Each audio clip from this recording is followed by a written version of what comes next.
ही चढ़ाना चाहिए, क्योंकि भौरा आदि तो पहले पुष्प ले और जल छिड़के उसमें फिर चढ़ाए, और कभी सूंघे नहीं कि पुष्प लिया सूंघा फिर चढ़ाया, अपराध है, अशुद्ध है।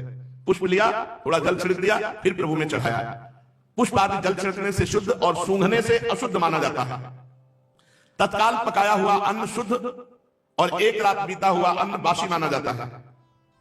शाम के बना दिया और सुबह पाया तो बासी माना जाएगा। बासी तमोगुण प्रकट करता है, उसे अशुद्ध अन्न कहते हैं। पर यह बात प्रसाद में नहीं होगी, प्रसाद में नहीं होगी। प्रसाद अगर सुबह भी पाए तो बासी नहीं होगा, प्रसाद प्रसाद होता है। बड़ा सरोवर हो तो उसका जल शुद्ध माना जाएगा। छोटी गड़ैया गड्ढे इनका जल अशुद्ध माना जाता है। शक्ति अशक्ति बुद्धि और वैभव के अनुसार भी पवित्रता और अपवित्रता की व्यवस्था होती है। उसमें भी स्थान और उपयोग करने वाले की आयु के विचार करते हुए ही अशुद्ध वस्तुओं के व्यवहार का दोष ठीक तरह से आका जाता है। अब जैसे कोई वृद्ध है, उसे बार बार शौच आ रही, तो स्नान के लिए थोड़ी आते हैं, रज रख लो, हाथ धो लिया और सूखी रज लिया, ऐसे कर लिया, हो गया तुम्हारा स्नान।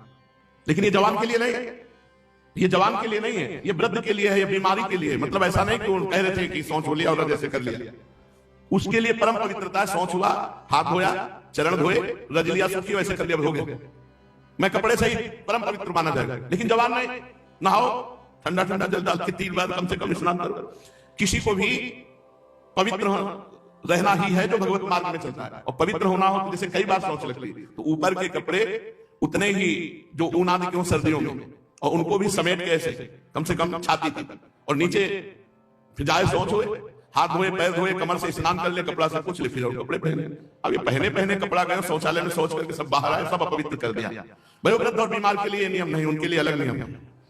तो आयु के अनुसार या परिस्थिति के अनुसार गुण दोष और पवित्रता पवित्रता का विचार किया जाता है। अनाज, लकड़ी, हाथी दांत, सूत, मधु, नमक, तेल, घी, रस, सोना, पारा, तेजस पदार्थ, चाम और घड़ा, मिट्टी के बने पदार्थ, ये हवा लगने से शुद्ध हो जाते हैं अपने आप, हवा लगने से।